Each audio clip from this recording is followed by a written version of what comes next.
Bonjour et bienvenue à cette nouvelle capsule vidéo. Mon nom est Martin Pelletier, chef des initiatives stratégiques pour le groupe Navipro. Et au cours des derniers moments ou dernières capsules, nous avons parlé de différentes façons, soit pour moderniser les applications, soit d'un point de vue sécurité. Mais aujourd'hui, on a la chance d'avoir un témoignage d'une entreprise qui vient nous parler de son parcours AI avec la compagnie Videns.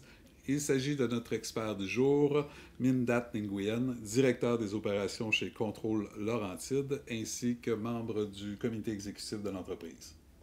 Enchanté, Martin. Mindat, aujourd'hui, nous allons parler de ton parcours dans l'innovation au sein de la compagnie Contrôle Laurentide. J'ai hâte de savoir plus sur comment vous avez intégré les technologies au sein de votre entreprise. Ce qui m'amène à ma première question. Pouvez-vous me parler du moment ou l'événement déclencheur qui a fait en sorte que vous vouliez explorer le AI chez vous? Oui, absolument. Premièrement, merci beaucoup pour l'invitation, Martin. Un plaisir. Fait que pour l'événement déclencheur chez Contrôle Laurentide, c'est comme beaucoup d'entreprises canadiennes, c'était durant la COVID. La COVID a beaucoup d'événements qui sont néfastes, mais en même temps, ça a amené la pression, la dose d'innovation dans les entreprises canadiennes. Parce que si vous vous souvenez, à cette époque, il y avait beaucoup d'incertitudes. Il y avait la pénurie de main-d'œuvre, on ne sait pas qu'est-ce qui va se passer, les gens travaillent à distance. Et on voyait que la technologie était la solution pour répondre à ces défis d'affaires. On cherchait à se réinventer. Exact. On cherchait à se réinventer. Fait que Contrôle Laurentide, comme d'autres entreprises, cherchait aussi à améliorer toutes ses opérations. Fait que c'est à ce moment-là qu'on commençait beaucoup à explorer toutes les technologies, à les optimiser, des nouvelles technologies comme le IA, parce que moi, je pensais aussi que c'était, et encore aujourd'hui, c'est la voie pour rendre l'entreprise plus compétitive que jamais. OK. Ben, la raison pour laquelle tu es Ouais. ici, notre dernière capsule qu'on avait fait, on a eu la chance d'accueillir Sarah Legendre-Bilodeau, que tu connais très bien. Peux-tu nous parler de l'approche que Viden Analytique a pu avoir, ou pu vous influencer, ou pu vous accompagner à l'intérieur de votre parcours IA? Oui, absolument.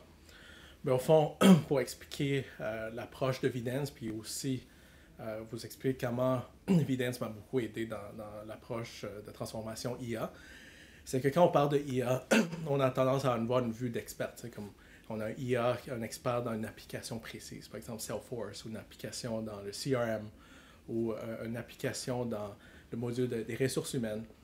Et avec Sarah, elle a compris une vue plus holistique. Fait qu'elle est capable de voir la maturité de l'organisation en 2021. On était rendu où? On était rendu dans les données. Puis ça inclut autant la qualité des données, l'architecture, l'expertise, des talents. Fait qu'en fonction de ça, elle a adopté, elle a développé un modèle qui est très personnalisé à la maturité de l'organisation. Parce que ma vision, quand j'ai développé avec elle, c'est de m'aider à amener Laurentide d'ici à 3-4 ans, une entreprise qui est prête pour déployer les solutions IA. Fait qu'on avait beaucoup de choses à faire avant.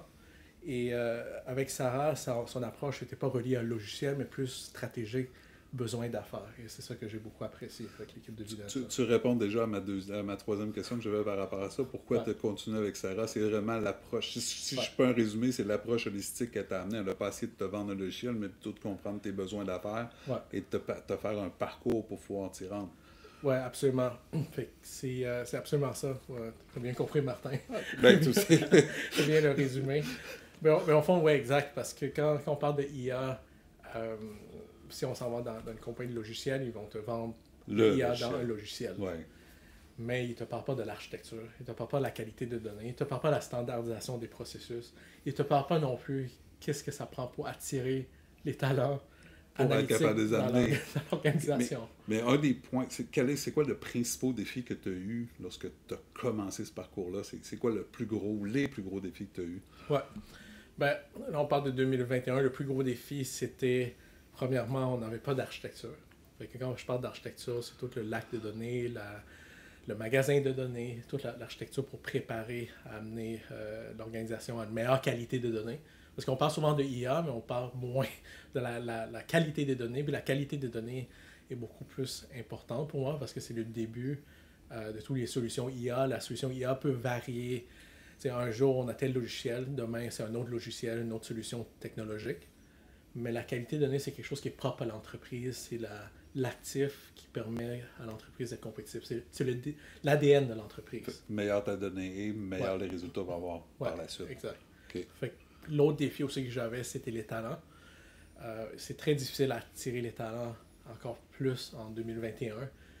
Comment amener les talents qui ont des expertises super rares, que tout le monde veut ces talents-là dans une PME. Oui, tout le monde veut se les arracher, effectivement. Je sais qu'il existe des subventions au niveau gouvernemental. Ma question, est-ce que vous avez eu recours à pouvoir aller chercher des subventions? Parce que ça reste... Je t'en expliquais un peu plus tôt, pas dans l'introduction, mais quand on apprend à se connaître, que lors de notre portrait TI, on s'apercevait qu'il y avait un coût associé à ça, que c'était souvent un frein pour les entreprises. Est-ce que vous avez pu bénéficier de certaines subventions? Oui, absolument. On parlait tantôt des défis, mais peut-être un des plus gros, c'était le côté financier. Surtout dans les projets des IA, les premiers, il y a beaucoup de phases d'exploration à faire. On ne sait pas exactement où on s'en va. On a une idée où on s'en va, mais c'est des solutions qu'on fait par des itérations, des hypothèses. Fait qu'un gros frein, c'était le côté financier. Comment trouver le budget pour investir quelque chose qui est très important pour le futur, mais aussi le budget pour supporter les activités de l'entreprise dans le présent. Fait qu'on a travaillé beaucoup avec un budget qui était restreint, mais on a réussi à avoir une subvention gouvernementale avec InvestAI qui nous a permis de développer les 2 premières solutions. OK. Si je comprends bien, dans ton parcours avec Sarah, ça a été tout le côté d'aspect d'avoir la meilleure qualité de data pour être en mesure de pouvoir sortir des KPI, valorisation pour l'aide à la décision. Est-ce qu'aujourd'hui, vous avez déjà les premiers cas d'usage en AI de fait? Oui, absolument. Bien, au fond, on a 2 cas d'usage. Okay. Au fond, c'est un gros projet où il y a 2 cas d'usage avec la subvention d'InvestAI. Le premier cas d'usage, c'est les bons des commandes des clients. Fait que premièrement, Contrôle Laurentides, c'est une entreprise qui vend des solutions industrielles. Fait que quand on vend des solutions techniques, ça prend beaucoup de données pour faire une commande, pour un bon de commande pour les clients. Fait que les données peuvent venir des fichiers PDF, des fichiers Excel, des courriels un peu partout. Et avant le IA, ben, les gens doivent les interpréter, les entrer toute cette information-là dans le ERP. Il y a beaucoup d'erreurs, des erreurs aussi simples que la mauvaise adresse, ben, on envoie le produit au mauvais client, ou il y a des problèmes de facturation, mais ça ralentit toute la facturation de finances. Fait que le premier cas d'usage, c'est de créer un IA qui est capable de valider les données et de l'automatiser éventuellement, toute l'entrée de données. Fait que toute la répétition humaine que tu dois faire par différentes sources externes te permet d'automatiser ces choses-là pour être en mesure de pouvoir valider la qualité des données et éliminer les erreurs humaines. C'est ce que je comprends? Oui, exactement. OK. Puis le deuxième cas d'usage que je pense intéressant à partager, c'est le triage des courriels. À partir des courriels qu'on reçoit d'entreprises, que ce soit des clients, des consultants, etc., on les trie dans différentes catégories, puis en fonction des différentes catégories, ça ouvre d'autres cas d'usage pour automatiser. OK. Fait que toutes les demandes et requis à l'intérieur d'un projet qui deviennent par courriel, tu permets d'avoir une certaine structure, une certaine sélection, de donner une certaine intelligence en arrière de ça. Oui, exact. Wow. Fait que c'est un cas d'usage qui permet d'ouvrir 30-44 cas d'usage d'automatisation. Supplémentaire par la suite. OK. Les principaux obstacles que vous avez anticipés dans l'automatisation et repartition de vos opérations à l'avenir, c'est quoi? Quels sont les principaux obstacles? Oui, dans l'avenir, je vois... Au fond, comme tous les projets de IA, c'est encore nouveau. On veut beaucoup de IA, mais tout le monde en veut du IA. Mais le plus gros défi, c'est de prouver la rentabilité de ces projets. Okay. Il faut bien penser, bien gérer le risque, bien gérer les projets IA pour diminuer les risques, mitiger les risques, pour assurer qu'on a le ROI, retour sur investissement qui était prévu. L'autre, c'est aussi, je pense, la gestion du changement, parce qu'il faut repenser un peu comment l'humain et la machine travaillent ensemble. Peut-être qu'aujourd'hui, on a un organigramme avec un employé qui fait telle tâche. Peut-être que dans le futur, il faut faire un organigramme que tel employé fait telle tâche et le robot ou le IA fait telle tâche. Là. Fait que comment gérer toute cette dynamique-là. Ça, au bout de la ligne, c'est d'augmenter la productivité des êtres humains à l'intérieur de l'entreprise. C'est pas de le remplacer, c'est simplement d'augmenter le... Okay. Puis, tu revenais avec le data tantôt, qui est super important. Comment tu fais pour... Comment vous faites pour gérer la gouvernance chez vous de l'IA? Parce que c'est hyper important d'avoir une bonne gouvernance pour pas justement avoir des mauvaises données pour pouvoir prendre des mauvaises décisions. Oui, absolument. Au fond, mais il y a deux gouvernances. Il y a une première gouvernance, c'est la gouvernance des données. C'est un projet aussi que l'équipe de Sarah m'a aidé à implémenter. Fait que dans la gouvernance des données, on revoit tout le côté architecture, le côté des données pour assurer que l'entreprise a un environnement prêt à aller IA. Et on a une autre gouvernance qui est à côté, ça c'est plus sur les projets d'IA, c'est-à-dire sortir tous les cas d'usage potentiels, les analyser, savoir aussi les risques de cybersécurité, s'il y a des politiques ou la façon que les usagers ils touchent l'IA, il y a une politique pour les encadrer. Hein. Oui. Il y a deux gouvernances séparées qui est aussi importantes l'un que l'autre. C'est souvent oublié, en tout cas dans certains dernièrement avec le ChatGPT, souvent juste le code d'utilisation, les politiques d'utilisation, c'est pas toutes les entreprises qui ont réussi à mettre en place des bonnes politiques parce que tu veux quand même garder tes données confidentielles, tu ne veux pas nécessairement les partager à d'autres engins qui, eux, peuvent s'en servir pour mieux se construire. On parlait de retour sur l'investissement qui est crucial. Dans les deux cas d'usage que tu m'as parlé tantôt, tu as été en mesure à partir de ce moment-là de l'amener à la direction pour leur dire voici les économies qu'on va pouvoir faire ou le retour sur l'investissement. Est-ce que cette perception a été facile à mesurer ou ça a été plus difficile à mesurer? Non, c'est une très bonne question. Merci pour la question. Parce que pour le ROI, je pense que c'est le plus gros défi à montrer concrètement à la direction. Mais dans notre cas, on avait deux cas d'usage. Si vous vous rappelez, le premier, c'est les bons de commande des clients. Mais ça, c'est un enjeu de processus. Fait que nous, on a un système qui capte tous les enjeux de processus dans l'organisation. C'est un système de gestion de la qualité. Et ce système de gestion de la qualité, les gens quantifient les erreurs. C'est-à-dire, si telle erreur coûte combien monétairement. Fait qu'en ayant ces données, c'est beaucoup plus facile à dire que voici tous nos enjeux de qualité. Ça coûte combien au total par année. Puis voici la solution pour les éliminer. Fait que dans ce cas, c'était beaucoup plus simple. Mais il y a un autre cas qui était plus les coûts réels. Ça, c'est plus des hypothèses. Parce que on trie des coûts réels pour avoir certaines... Chaque coût réel a des activités. Par exemple, l'activité peut simplement répondre au client avec le bon numéro de commande, par exemple. Mm-hmm. Ça, c'est plus difficile à quantifier, mais ça se quantifie. Hein. OK. Super intéressant. Pouvez-vous nous parler de votre collaboration avec Vidence et en quoi elle a contribué à structurer votre architecture informatique et pour soutenir la croissance, mais en plus pour attirer des nouveaux talents? Absolument. Quand les entreprises parlent de IA, ils ont tendance à parler des logiciels, des applications comme Copilot. C'est des applications qui sont très puissantes et faciles à implémenter, mais ça, c'est plus pour une vision court terme. Je pense que la question à se poser, c'est que si tout le monde installe Copilot, puis tout le monde peut le faire facilement, pourquoi les meilleurs talents d'IA se joignent à votre entreprise? Fait qu'avec l'équipe de Vidence, on avait une vision long terme. La vision long terme, il s'agit de structurer que ce soit l'équipe, c'est-à-dire créer la gouvernance, les nouveaux rôles dans l'entreprise, les profils à rechercher, mais aussi les bonnes pratiques d'architecture, les bonnes pratiques pour la gouvernance, à choisir les bons logiciels d'architecture, que ce soit pour le lac de données, le magasin de données.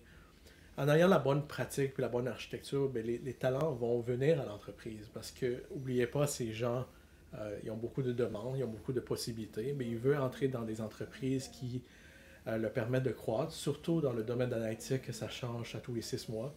Fait qu'il faut créer un environnement qui est intéressant pour leur développement. Puis la meilleure manière de le faire, c'est d'amener les bonnes pratiques que l'équipe de Vidence possède. Qu'il soit un peu plus structuré, moins improvisé. Fait qu'en fin de compte, l'employé qui va embarquer dans le parcours AI avec vous va se sentir à sa place, en fin de compte. Oui, exact. OK. Ce qui m'amène à un point, lorsque tu as commencé ton parcours AI, dans notre portrait TI, on avait un endroit où ce qu'on demandait, est-ce que l'équipe technologique de l'entreprise est impliquée de façon stratégique à la croissance de l'entreprise. Beaucoup de répondants disent ne pas impliquer les équipes TI à l'intérieur de leur projet.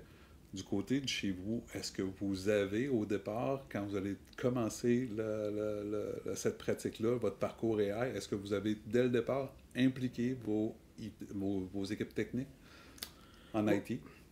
Oui, absolument. Ben, quand j'ai commencé Laurentide, je gérais et je gère encore avec mon nouveau rôle, l'équipe TI. OK. Et moi, j'ai plus un parcours opérationnel. Fait que j'ai tout le temps aligné toute la stratégie numérique, que ce soit la stratégie TI, la transformation numérique, l'analytique, aux opérations. Parce que je pense que la technologie en soi n'a pas de valeur, il faut les attacher à quelque chose. Dans d'autres entreprises, ils attachent, par exemple, au développement de produits, si on parle d'Apple. Ouais. Mais dans mon cas, je les attache aux opérations. Puis c'est ça que ça devient stratégique, parce que les opérations permettent à l'entreprise de croître. OK. Dernière question. Un conseil pour une entreprise qui souhaite se lancer dans un parcours en IA? Oui, absolument. Voilà. Je pense que c'est très important de ne pas s'improviser, parce que dans le monde de IA, il y a beaucoup de bruit actuellement. La meilleure façon de le faire, je pense, c'est d'avoir une firme comme Vidence, que j'ai travaillé avec. Avec la firme de IA, ben, elle peut vous accompagner dans le développement de l'environnement qui vous rend propice à adopter les solutions IA. Parce qu'il y a beaucoup d'éléments à préparer avant que vous soyez prêt à absorber une technologie aussi puissante que le IA. OK. Un peu comme on disait au départ, tu sais, si tu, au lieu d'aller dans un logiciel bien spécifique, tu parlais de Ouais, Copilot, il y en existe d'autres, de te faire accompagner pour être en mesure de bien comprendre ton parcours, mais surtout t'aider probablement à construire ton ROI, ouais, donner de la valorisation à tes données, puis à ouais, partir de ce moment-là, tu choisis la bonne technologie pour ouais, répondre à ton parcours. exact. Ouais, exact. On parlait de gouvernance, que l'équipe de Vidence m'a aidé. La gouvernance de données, ça permet de résoudre les problèmes de qualité de données. L'architecture est-tu bien positionnée? Le talent, c'est quoi la maturité organisationnelle en analytique? Est-ce qu'il me manque des talents que je dois embaucher à l'externe? Si oui, lesquels? Mhm. C'est des choses que ça vous aide si on a une firme externe qui accompagne. Ceci conclut notre capsule concernant le parcours AI pour le contrôle Laurentide. Merci beaucoup, Mindat, d'être venu ici pour nous partager ton expérience, grandement appréciée. Merci beaucoup, Martin. Merci pour l'invitation.